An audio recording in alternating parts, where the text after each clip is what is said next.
quelques instants d'attention. Bonjour tout le monde, je m'appelle Lorena et je vais vous parler des sources mythiques de Marie de France. Je ne sais pas si vous avez déjà entendu parler de cet ouvrage, de cette écrivaine, mais bon, il faut dire qu'à l'origine, il s'agissait des contes bretons qui ont évolué et au fil du temps, ont acquis la forme de lait. Qui sont des compositions musicales qui étaient accompagnées d'une harpe. De plus, il faut savoir que Marie de France n'est pas la créatrice de ces histoires. En fait, ce qu'elle a fait, c'est de les sauver de l'oubli, parce que comme il s'agissait de compositions musicales, elles étaient sur la forme orale, donc il fallait les écrire. Et de plus, comme je vous ai déjà dit, mon exposé est sur les sources mythiques et pour le faire, j'utilisais la méthodologie mythocritique. Et j'ai pris comme point de référence l'article de Juan Herrero qui s'appelle El mito como intertexto et les 3 critères du théoricien Pierre Bonnel. Qui sont, comme vous pouvez voir, l'émergence, la flexibilité et l'irradiation. Qu'est-ce que nous dit Juan Herrero par rapport à la mythocritique? Il dit qu'il s'agit d'une tâche d'actualisation et de réécriture du mythe. Et donc, il nous présente les mythes comme un intertexte qui se trouve à l'intérieur d'un hypertexte que, dans notre cas, ce sont les laits de Marie de France. D'accord? Donc, comment est-ce que nous allons faire cette analyse? Tout d'abord, on va parler du sens du mythe, notamment du mythe littérarisé et de ce concept-ci qui s'appelle les mythèmes, car il est très important pour comprendre le reste du projet. Ensuite, nous verrons les 3 émergences et les 3 critères dont nous avons déjà parlé. Et finalement, grâce à tout cela, nous serons capables de tirer les mythèmes les plus importants qui seront mis en relation dans un même point de convergence qui s'appelle le syncrétisme. Cela dit, qu'est-ce que c'est un mythe?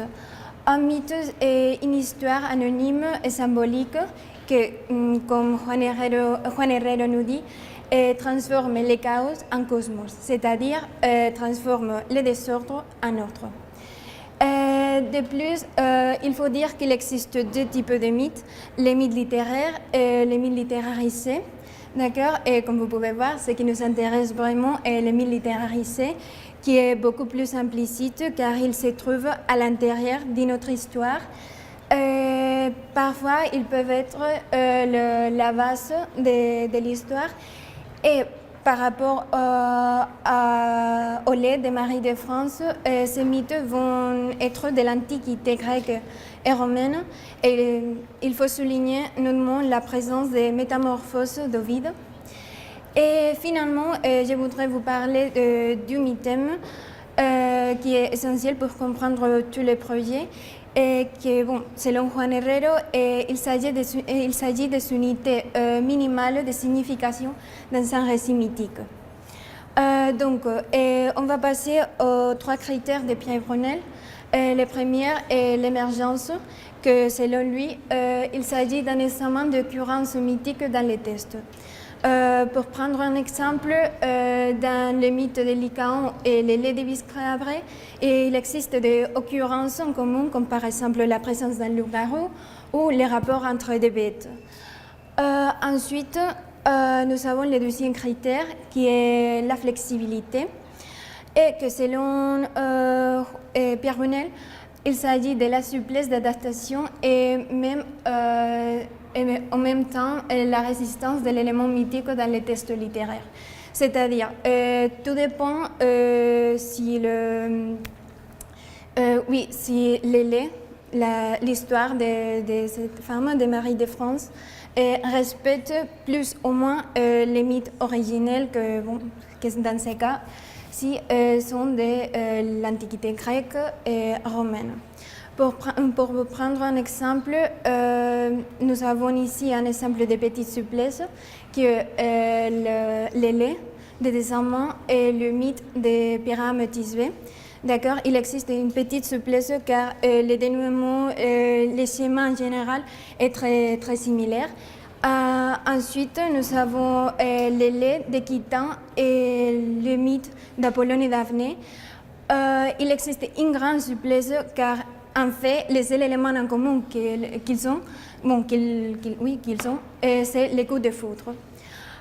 Finalement, dans les derniers critères, on va voir comment le mythe produit une certaine irradiation dans un lait.